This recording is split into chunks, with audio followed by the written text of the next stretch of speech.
네, 수요일 진짜 전략 시간 이분과 함께 보도록 하죠. LNS홀딩스 김선영 대표 수고해 주시겠습니다. 어서 오세요. 맞습니다. 자, 최근 증시가 어느 한 곳 숨통이 트인 곳이 없습니다. 금리도 그렇고요, 물가도 그렇고, 유가도 그렇고, 중국도 그렇고 대외적인 악재가 산뜻한 가득한 시장인데요. 올해 들어서 외국인도 던진 물량만 해도 10조가 넘는다고 네. 하더라고요.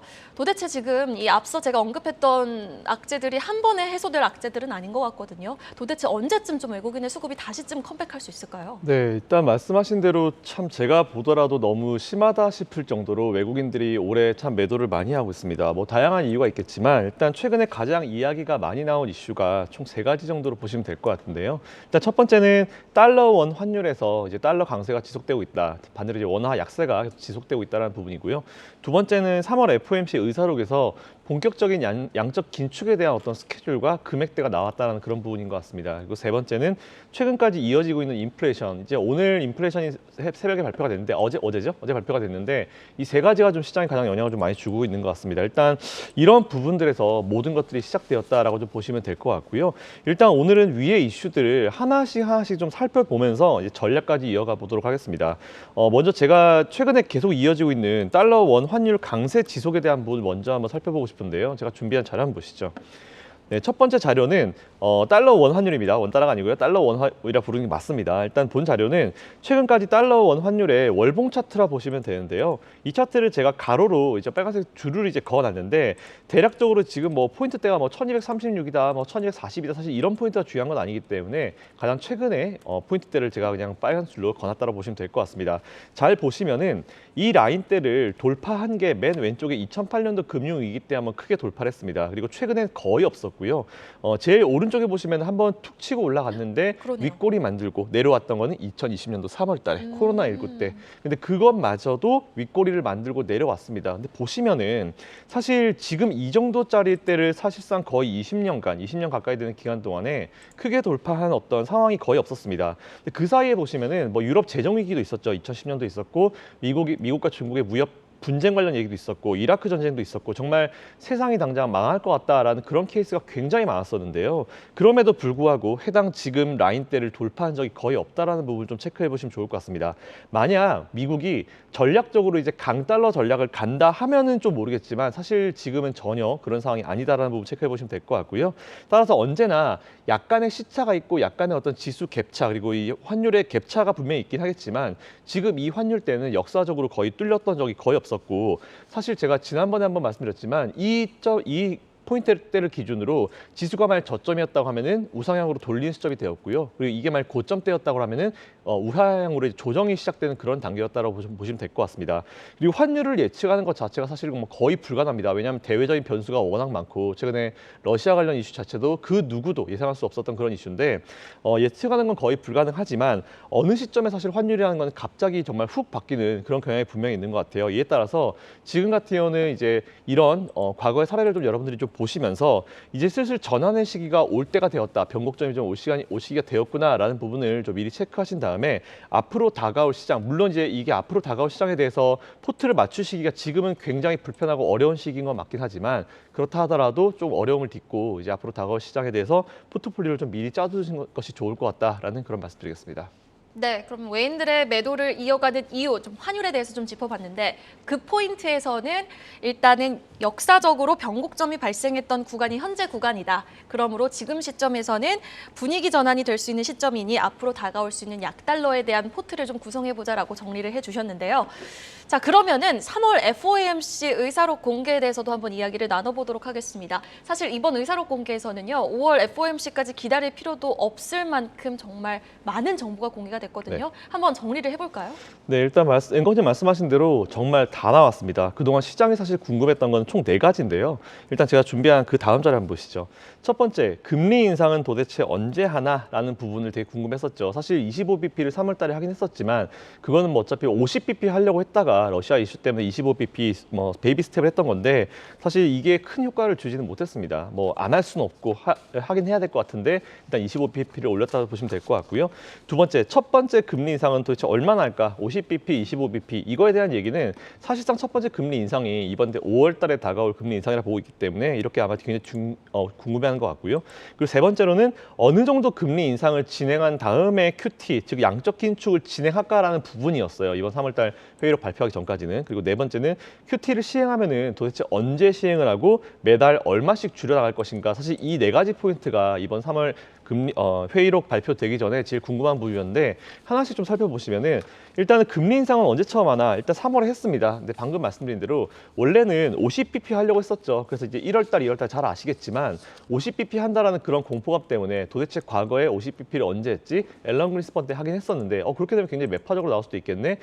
이런 불확실성 때문에 시장이 1월 달, 2월 달 정말 어렵습니다. 물론 우리나라는 1월 달에만 하더라도 악재성 이슈가 10개가 넘는 이슈가 터지기도 했었지만 거기에 정말 크게 획을 그은 두 가지가 있었죠. QT가 하나 있었고 QT에 대한 멘트가 있었고 두 번째 LG엔솔 이건 제가 자주 말씀드리는 부분이고요.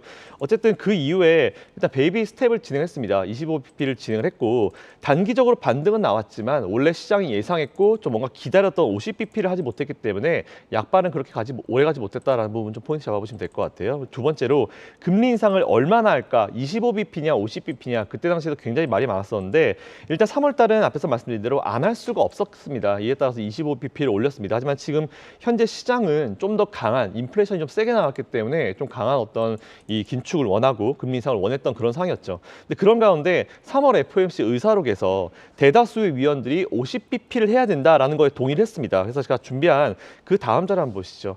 이게 어제자 기준으로 이제 패드 워치의 금리 인상 가능성인데요. 일단은 50bp 오히려 연준 위원들이 좀 모아가지고 의견을 제시했던 50bp 가능성은 14.6%가 나오고요. 오히려 75bp 빅 스텝을 넘어서는 엄청난 스텝 85.4%를 기록을 하고 있는데 일단 제가 봤을 때 이거는 그런 것 같습니다. 원래 우리가 이제 3월 달에 50bp를 예상을 했었잖아요. 근데 50bp를 안 하고 25bp를 했었는데 그때 이미 시장은 50bp를 이제 받아들일 정도의 마음가짐과 준비 그리고 체력을 준비를 하고 있었었는데 25bp 하니까 조금 맥이 빠졌겠죠. 그래서 이번에는 50bp를 다 얘기하고 있긴 하지만 야 50bp 가지고 되겠냐? 지금 이게 되게 심각한 상황인데 50bp 가지고 되겠냐? 오히려 지난번에 50bp에 대해서 많이 적응을 했기 때문에 그보다 조금 더 앞서 나간 이제 스텝이 필요할 것 같다라는 그런 심리가 좀 반영되었다는 부분인 것 같은데 어쨌든 연준 위원들이 이번에 이제 50bp에 대해서 지금 의견을 모으고 있는 상황이고요. 그리고 오늘 제가 잠시 후에 말씀드리겠지만 인플레이션 발표를 했는데 사실 저는 이제 CPI도 중요하지만 코어 CPI가 굉장히 중요하다고 생각합니다. 근데 이게 예상보다 정말 작게 나왔기 때문에 이런 부분들 좀 포인트 잡아보시면 될 것 같아요. 어쨌든 일단 중요한 부분은 굉장히 예민할 수밖에 없는 부분 세 번째 걸 좀 말씀드리고 싶은데 어느 정도 금리 인상을 한 다음에 양적한 QT 즉 양적 긴축을 진행할까 이거에 대한 부분이었는데 이거는 그냥 5월에 한다라고 이제 박아놨습니다. 3월달 회의록 읽어보니까 거기에 5월달 할 것이다라고 이제 얘기해놨기 때문에 이건 별다른 이슈가 나올 건 없는 것 같고요.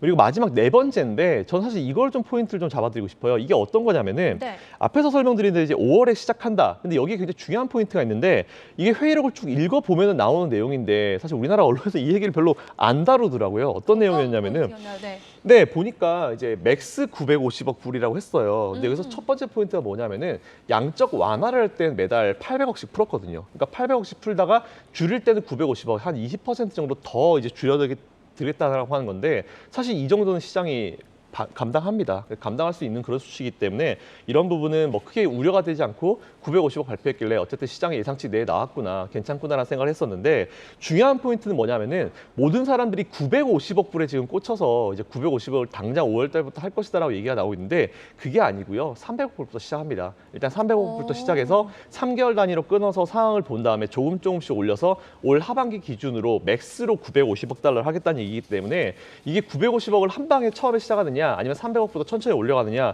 이것 차이가 굉장히 큰데 이거에 대해서 좀 정확하게 짚어주는 부분은 없는 것 같아요. 이에 따라서 제가 확인해 보니까 300억 불씩 올려가면서 상황을 봐가면서 이제 아마 이번에 CPI 발표했고 4월달 분위기를 봐가지고 5월달에 발표를 할 때 500 정도 할 수도 있고요. 하지만 300도 할 가능성이 충분히 있다는 부분 950억부터 하는 건 아니니까 그 부분 꼭 기억해 주셨으면 좋겠다라는 그런 말씀드리고 싶습니다.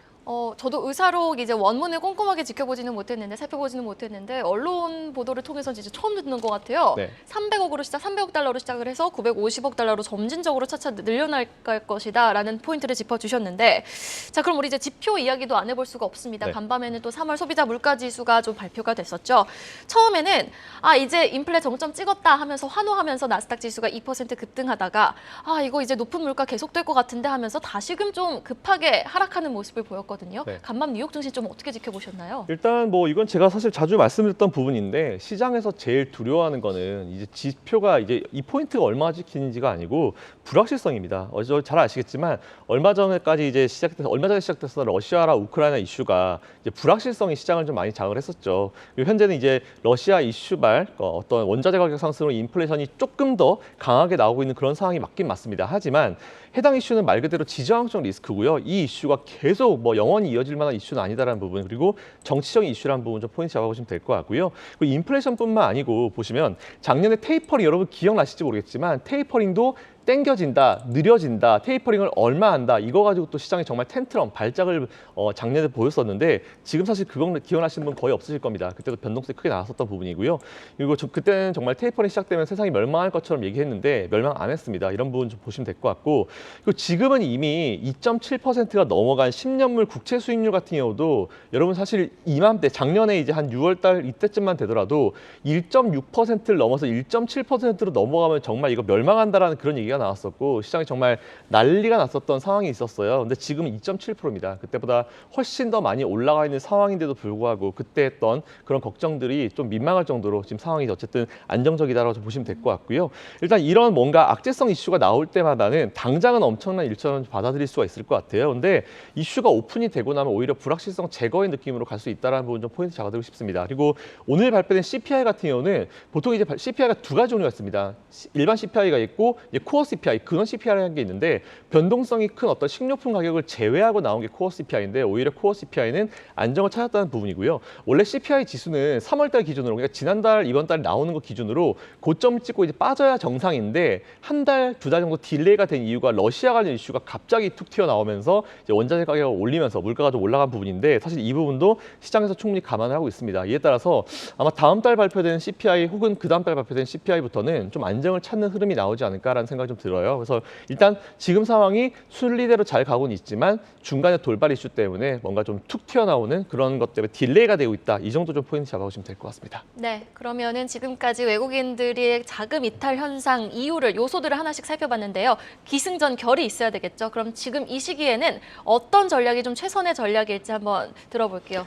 네, 오늘 일단 다뤄본 세 가지 이슈를 좀 정리를 해서 말씀을 드려보면요. 일단 달러 원 환율에서 달러 강세 지속에 대한 부분을 우리가 잡을 때 원화 강세를 좀 제가 한 스텝 미리 가가지고 힘드시겠지만 항상 주식을 할 때는 지금 어떤 상황보다는 한 스텝 미리 가서 좀 기다리는 게 훨씬 더 낫습니다. 기다리는 시간이 있긴 하겠지만 기대 수익률이 훨씬 더 올라갈 수 있는 전략이기 때문에 이에 따라 저는 지금은 달러 강세인데 앞에서 보여드린 대로 이 월봉상으로 봤을 때 지금 자리를 강하게 뚫고 간 거, 사실 지금 상황이 코로나19 때 정말 심각했을 때 상황 정도로 이제 받아들이시는 분은 거의 없을 거예요. 이에 따라서 원화 강세주, 즉 달러 약세주를 미리 준비해야 된다는 그런 전략들이고요.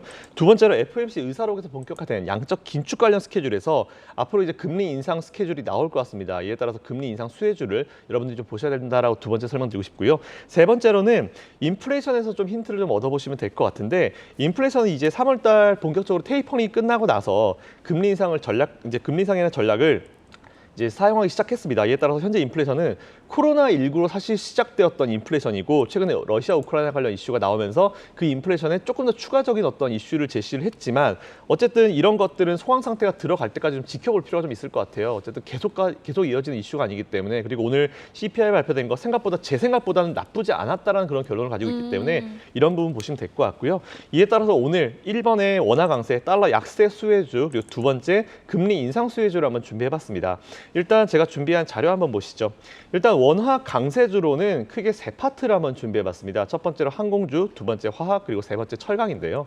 일단 항공주는 대한항공, 이제 아시아나항공 인수와 관련해서 지금 여러 가지 이슈들이 나오고 있는데 리오프닝 관련주로도 굉장히 좋은 것 같습니다. 사실 그동안은 화물을 운송을 하면서 어려운 시기에 실적을 정말 잘 견인했는데 최근에는 이제 리오프닝이 되기 시작하면서 이제 화물 자리를 좀 빼고 이제 좌석을 다시 넣고 있다는 그런 얘기가 나오고 있는 것 같아요. 리오프닝주 도대체 언제 가냐, 너무 무겁다라고 생각하시지 마시고요. 일단 미리 포트에 한 10% 정도는 담아두시는 게 좋을 것 같다라는 의견 드리겠습니다. 그리고 두 번째로는 화학주인 경룡인데요. 사실 화학주라고 표현했지만 이제 거의 뭐 예전에 처음에 이 기업이 만든 거는 농약을 제조하는 기업으로 시작을 했어요.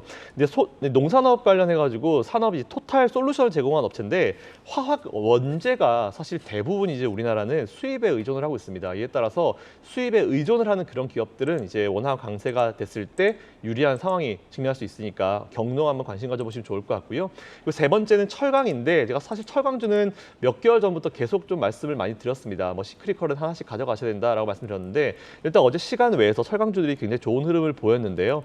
그렇다 하더라도 아직 철강주는 갈 길이 멀다라는 말씀드리면서 철강주 중에 항상 뭐 제가 포스코 말씀을 드리지만 오늘은 한일철강 한번 준비해봤습니다. 일단 한일철강 제가 지난번에 한번 말씀을 드린 적이 있어요. 그때 당시에 기준으로 시가총액이 1,093억이고요. 근데 자본금은 1,778억 정도 저평가돼 있다. 그리고 부채 비율은 90% 그리고 유보율은 1,239% 안정적인 재무 구조를 가진 기업이니까 본 기업 관심 가져보시면 좋을 것 같다라는 의견 드리고요. 그 다음으로 넘어가서 금리 인상 수혜주 우리가 관심 가지시기 시작하셔야 됩니다. 이미 관심을 가지시고 계시겠지만 제가 세 가지 포인트 잡아봤는데요. 첫 번째 은행 관련주, 신한지주. 사실 제가 계속 말씀드리고 있는 기업인데 신한지주 한번 관심 가져보시면 좋을 것 같고요.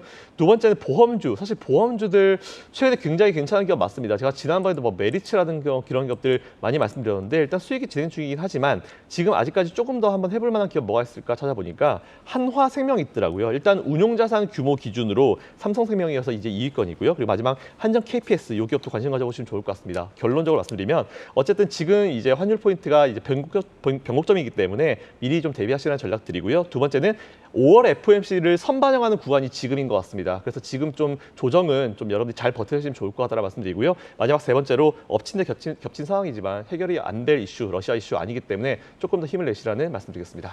네, 수요일 진짜 전략 LNS홀딩스 김선영 대표와 함께 해봤습니다. 오늘 말씀 고맙습니다. 감사합니다.